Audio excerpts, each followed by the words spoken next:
Welcome back to Adventure 30. I'm Val. So the aux battery in the Gladiator has been showing some warning signs that it is going out.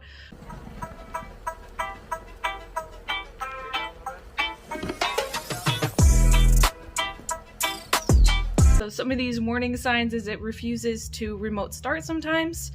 And when you get in the dash, it'll flash at you that the aux battery or your aux switches are unavailable while the battery is charging. But the other day, I went to remote start it, it was really cold, it just kind of flashed and clicked and told me no. So it did start, it wasn't a problem with the main battery, but the aux battery somehow controls the remote start. So I'm doing a full tire rotation anyway, so we're going to take the tires off, then we'll take the fender liner out, and we should be able to see the auxiliary battery. Again, it's here on the passenger side. So let's jack her up.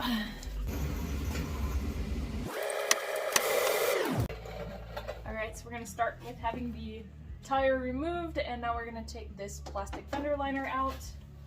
Okay, so there's a bolt here, here, and here.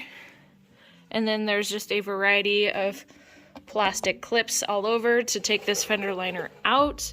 If you break the clips, you can always get new ones at any auto parts store. They're just plastic clips.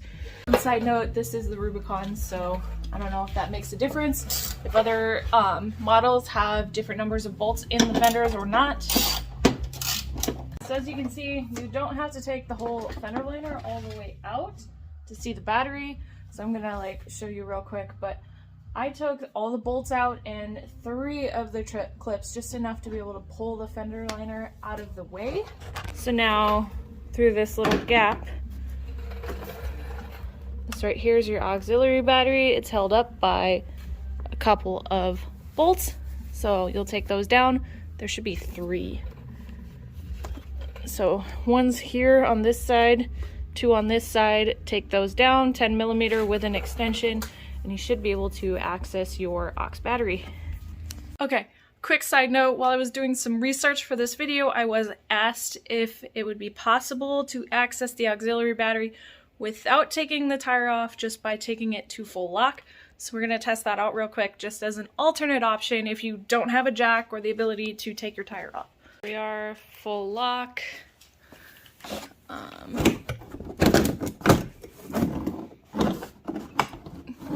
I did put the screw back in over here.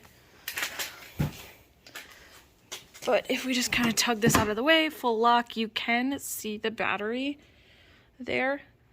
So this could be an option. You can still take the wheel liner out at full lock as well.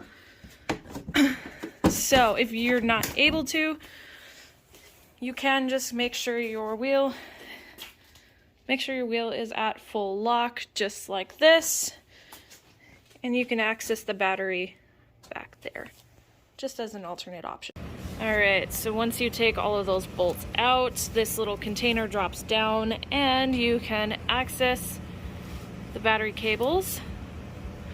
Go ahead and disconnect those, and then you should be able to take the battery all the way out.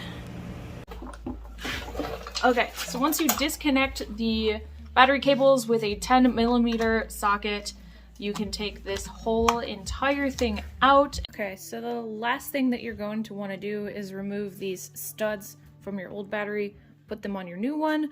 I'm using a 5/32 socket. I believe you can also use a 4mm socket. I just don't have one. But you just pull these out, and they'll go in the new one. Alright, and then to finish the job, you just take the new battery, put it in the tray, hook it back up, stick it back in there. Basically, you just do in reverse the exact same things you did to get here. Then you're done, good to go. If that was helpful, be sure to like, subscribe, and share, and we'll see you next time.